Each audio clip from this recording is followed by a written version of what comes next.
They shall not grow old as we who are left grow old. Age shall not weary them, nor the years condemn. At the going down of the sun and in the morning, we will remember them. From the parish of St Michael, there are 33 men who died fighting in the First World War.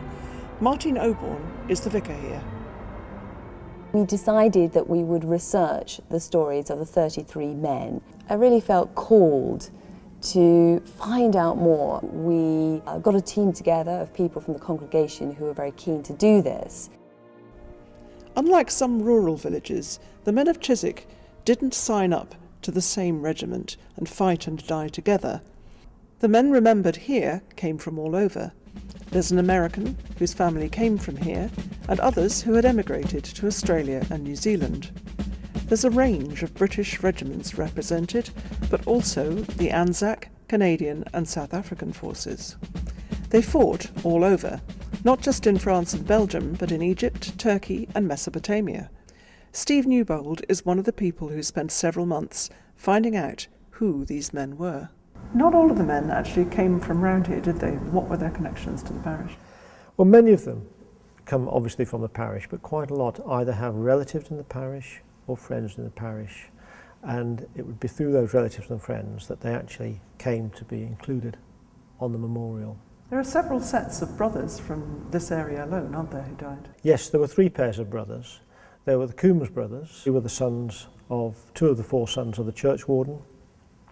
There were the Larner brothers. One of the other brothers, Larner brothers, of which there were 5, ran a grocery shop nearby. And there were also the Gidley brothers, and that was a family of 5 brothers, all of whom I believe served in the war. The story of Robert Gidley is particularly heroic, isn't it? Yes, he's quite remarkable. He was born in 1900, and just before the war, as something like a 13-year-old, he actually saved an 8-year-old girl who was drowning in the River Thames. This caught the imagination of the local newspaper with a lovely photograph of Bob in his Scout's uniform holding the little girl's hand. He joined the forces underage in 1915. He claimed that his age was 19, and he served in the Royal Navy Air Service. But his mother was really quite concerned that he was out there, and she wrote quite a moving letter to him on the 1st of January 1917. My darling boy, now that you are back in camp again, what are you doing about your discharge? I am anxious to know whether you are coming home soon. When you were last in hospital, early in December, I sent you your birth certificate and asked you to use it to get your discharge. I thought they would discharge you directly they saw it. In any case, you have done your bit, so you can surely wait until you are 18. Your ever-loving mother. He was in fact discharged in the first weeks of the war. However, his war involvement didn't end there. He joined the Scottish arm of the French Red Cross and actually drove ambulances at the front in the early part of 1917. Sadly, his vehicle was hit by a shell and he died in April that year. Most of these men volunteered, didn't they? And in fact, 1 or 2 went to remarkable lengths to do so. Yes, we've just spoken about Bob Gidley being the youngest one on the list to sign up. We moved to the eldest. Starwell Garnett joined in Australia. He was over age. He was a very well-known horse breeder in the area of Australia, and a lot of people there, he felt, would know his age. So he actually rode 250 miles to a completely different town, well away, and was able to sign up by giving an artificially younger age. And he actually died age 43 in a gas attack in the European fields of war.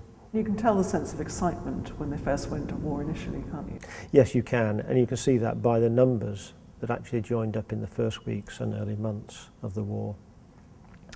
The Chiswick Times, around about the middle of October, started to publish on a weekly basis known people who had joined up, and that they thought would encourage others to do, and it did appear to do. Now, amongst those who joined up in the early days was Herman Kurth. Now, Herman and his family came to the area in the early 1900s. He joined the Victoria Rifles. He actually wrote, like most people did, to his mother, but his mother saw fit to make that available for the parish magazines. And extracts from his letters in the spring of 1915 were published. Glorious weather here, though rather cold. Lovely scenery up the river. People very enthusiastic, cheering all the way. The parcel was fine. You ask what to send. The chief things are candles, toffee, chocolate and cake, if you make it hard so that it will not break up.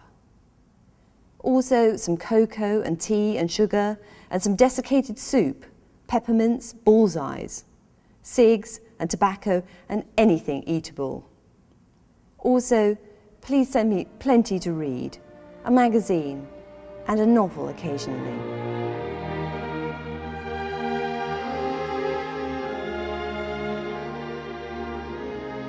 Well, I think that now we feel really connected to these men and their families and their stories. So rather than it being now just a list of names, we feel we've really come to know them. And actually we've become enormously fond of them because the stories are deeply moving. Our first casualties were at Gallipoli in 1915. In 1917, there were quite a lot at the Somme. And then in 1917 we had the second and third Battle of Ypres. James Bowditch died at the Battle of Arras. Henry Carter died at Gallipoli. Leslie and Frank Coombs died at the Battle of the Somme. This church has a stained glass window dedicated to the memory of the fallen heroes of the First World War. The whole church is something of a memorial to the Great War. This church was opened in 1907, and yet no sooner has the church opened with all that excitement than the First World War comes along and the mood changes. I think what's particularly telling is the story of the first vicar who had great plans for all the windows of this church, and he wanted to have stained glass windows all around the church telling all the stories of the Bible. And and then the First World War came along and that idea was shelved, and afterwards he no longer thought that was an appropriate plan, but wanted to give the main window up as a memorial to the men who'd lost their lives.